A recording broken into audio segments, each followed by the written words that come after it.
as a ministry, we have been here for the last 2 days. Our objective was to take stock, especially programs and projects that have been undertaken for the last 2.5 years, nearly 2.5 years, which is really a mid-term review of the performance of this government, particularly this ministry.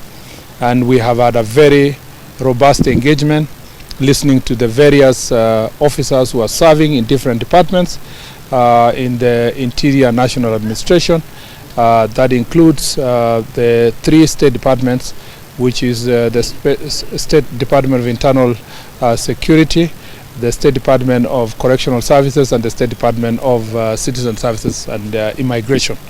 And from all these 3 departments, we have noticed that we have made really tremendous progress, especially if you think about digitization of government services. We have digitized over 20,000 services across ministries, and that service is being coordinated from the Ministry of Interior. We have also made great progress in making sure that services are delivered expeditiously.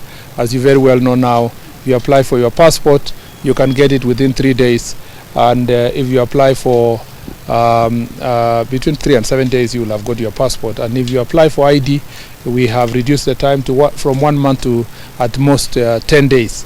And that is really a great progress. As you very well know, 2.5 years ago, Nyayo House was congested with Kenyans coming and complaining about their inability to get a passport, their inability to get their travel documents on time or national identity documents.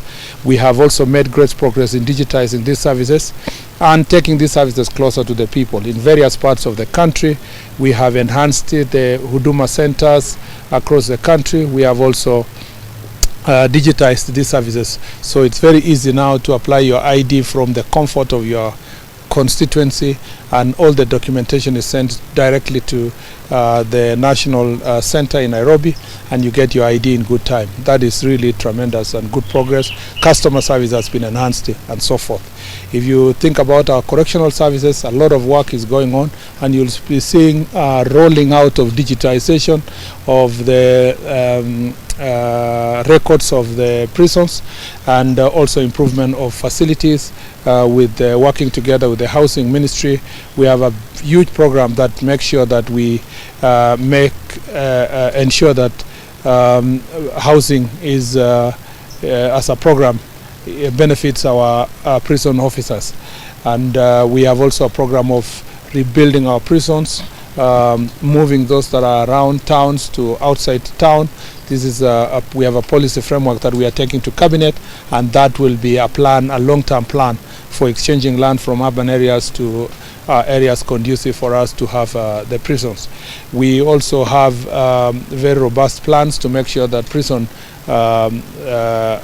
our prisons can generate resources for running their services. That includes mechanization of our farms. It also includes working together in PPP programs to develop as much as possible the land that we have, to make sure that it is giving us proper resources. From the Interior Department, a lot of work has been done in ensuring that the National Police Service gets relevant equipment, improving the welfare of the staff. For the last 2 years, a lot of work has been done in that sector. We are now moving to, and some work, a good amount of work has been done to acquire more vehicles, and the progress, we have a very good progress in ensuring that is achieved. And we also have from the Interior Department a very robust plan to make sure that these new vehicles are given to our police officers, and this is a cross-cutting within the ministry. It includes the police, it includes the prisons, it includes also national administration, national government officers, administration officers who are serving a different cadre. We have various policies and legislation that is including benevolent fund and veteran bill that is going to assist those officers who we lose them in the line of duty, to make sure that their families are looked after, and those who get injured and who also find themselves in a situation of disability, that they are supported because of the sacrifice they have made in our country. There are so many other legal issues that we are putting together to make sure that the ministry is functioning as it should. Various agencies, IPOA, National Police Commission, we have the other agencies, including Public Benefits Organization, firearm licensing, that a lot of work is going on. This retreat was called because we were preparing ourselves for a mid-term review by the entire government. And His Excellency the President is going to be convening the Cabinet and the PSS in the near future to have this overall review of our performance in the last 2.5 years. What I want to promise the people of Kenya is that we will be judged by the manifesto that we sold to the people of Kenya. And we are confident that at the moment our manifesto objectives have been achieved more than 50%, yet we are 50% of the time.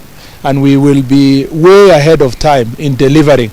And as you can see, we are working with the Office of the President, represented here, on matters of government delivery, to make sure that we are always auditing our performance, not waiting until campaign to go and tell Kenyans what's going on and what we have done.